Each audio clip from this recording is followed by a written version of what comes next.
All right, so get this. We're diving into this mystery that's like all over the internet right now. It's the disappearance of Mama JF. Oh, yeah, this one. And we've got a lot of different sources for this one. Right. We've got like JF's own words.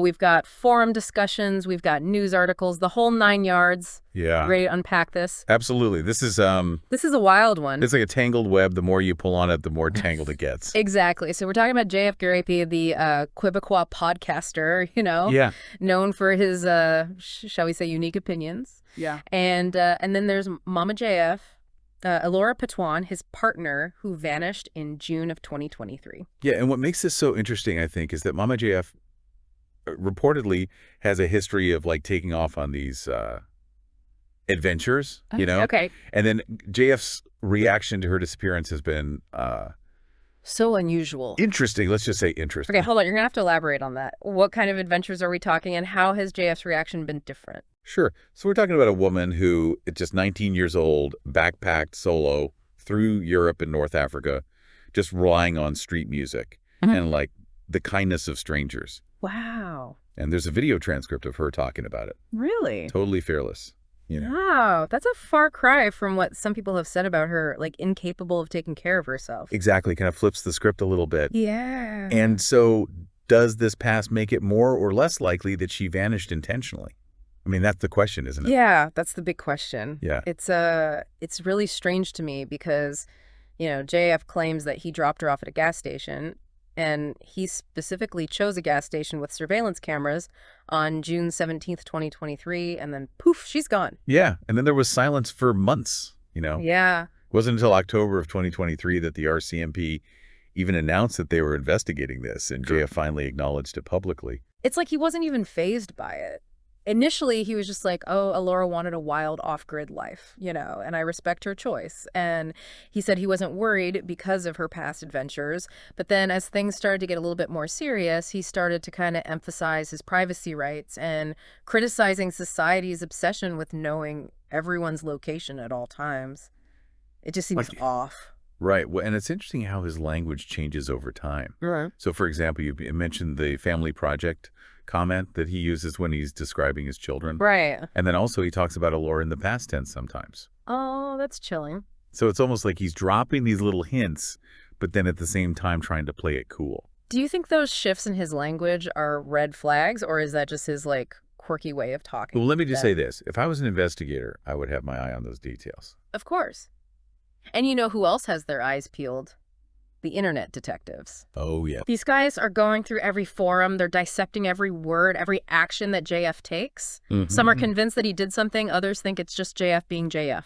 Right. It's just a fascinating example of how the internet can be this breeding ground for theories and speculation. Absolutely. And some of those theories get pretty wild. Oh, yeah. Did you see the one where they connected JF's past comments about hypothetically getting away with murder to Elora's disappearance? Absolutely. Yeah. And then the fact that he deep cleaned and remodeled his entire house right after she vanished. Oh, my God. The internet went crazy for that one. But what gets me is the contrast. On the one hand, he's calmly discussing hypothetical murders, but then on the other hand, you have a mother who's vanished and left her young children behind. Shouldn't he be freaking out a little bit? Well, it's a puzzle, that's for sure. Yeah, it is. And it gets even more complex when you start looking at his interviews, where he gives contradictory information, talks about those hypothetical murders in detail. Right. It's almost like he's daring us to figure him out. Okay, so we've got a woman with a history of unconventional travel who vanishes. We've got a partner with a really strange reaction and even stranger things to say. And then we've got the internet on fire with speculation. It's a recipe for chaos. Where do we go from here? What are your thoughts? Well, this case is far from over all about it. There are a lot of unanswered questions. But one thing is for sure, Mama JF's disappearance has become more than just a missing persons case. Right. It's a cultural phenomenon. It's a mirror reflecting our obsession with true crime and this blurred line between online persona and the real world and the consequences in the real world. Yeah, this is a deep one. Buckle up, we're going in. Yeah. Okay, we are back and ready to dive deeper into this whole Mama JF mystery. Yeah. Last time we left off with just a ton of questions, Right. This case is totally an internet obsession at this point. Yeah. But we have to remember there's an actual investigation going on too. Right, of course. So What can you tell us about the legal side of things? Well, Canadian law enforcement takes missing persons cases really seriously. Okay. They have specific protocols they follow, and the Missing Persons Act of 2018 actually gives them some pretty powerful tools. Oh, okay. So what kind of tools are we talking? Can they just like barge into JF's house and start digging around? Not quite. Okay.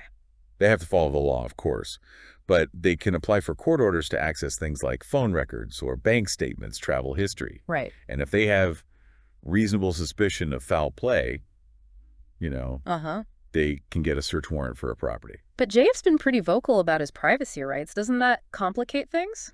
It definitely adds another layer to the situation. Yeah. Canadian law aims to balance the right to privacy with the need to find a missing person. Right.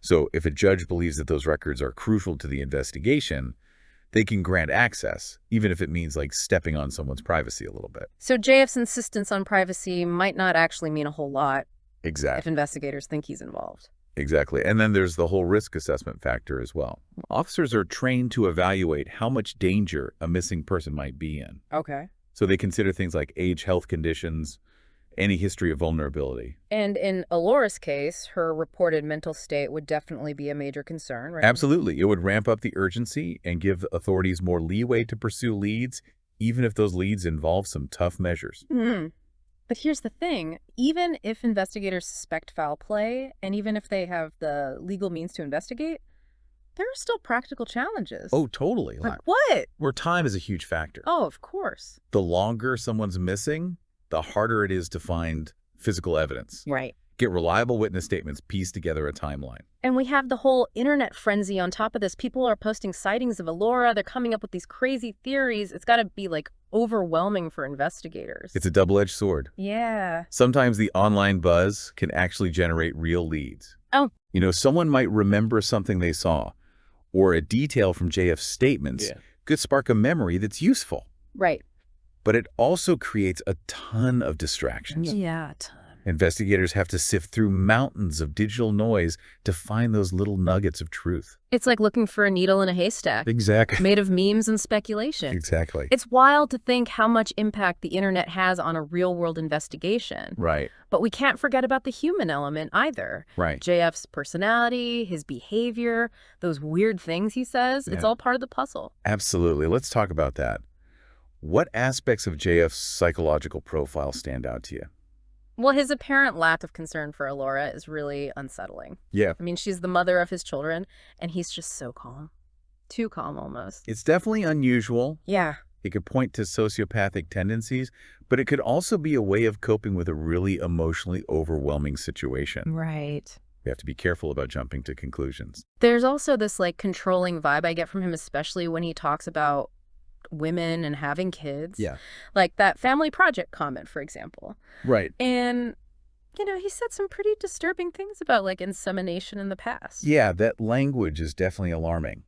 It suggests a really problematic view of women, almost as if they're objects rather than individuals. Right, with their own autonomy. Exactly. And then there's this like constant need to appear intelligent and in control, even when he's contradicting himself or saying things that are just bizarre. Right, that could be a sign of narcissism. Oh, okay. A need for validation and control that kind of overrides everything else.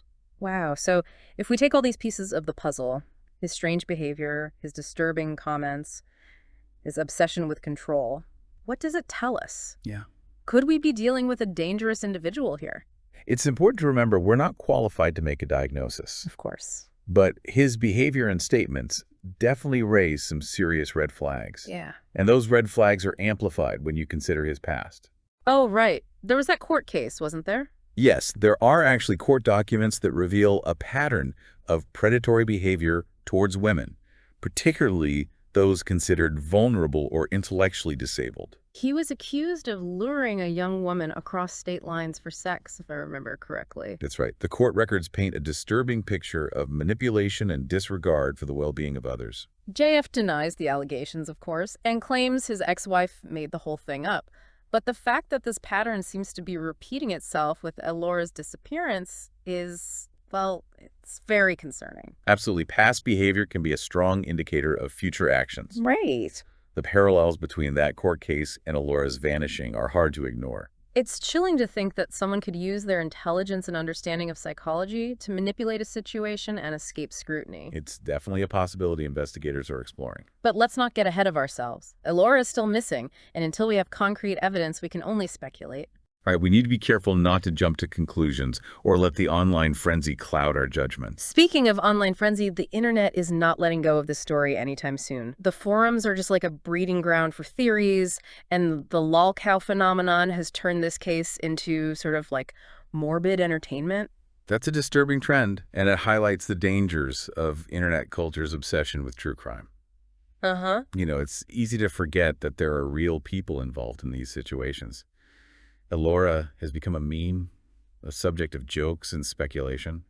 It's dehumanizing, and it trivializes the gravity of her disappearance and the pain her family must be going through. We have to remember that this is not just some online spectacle, but a real-life tragedy with real-world consequences. Exactly. And as we move into the final part of our deep dive, we'll explore the ethical dilemmas surrounding this case and the potential for internet culture to influence the course of justice. We'll also look at the long-term implications for Elora's children, whose lives have been totally turned upside down by this mystery.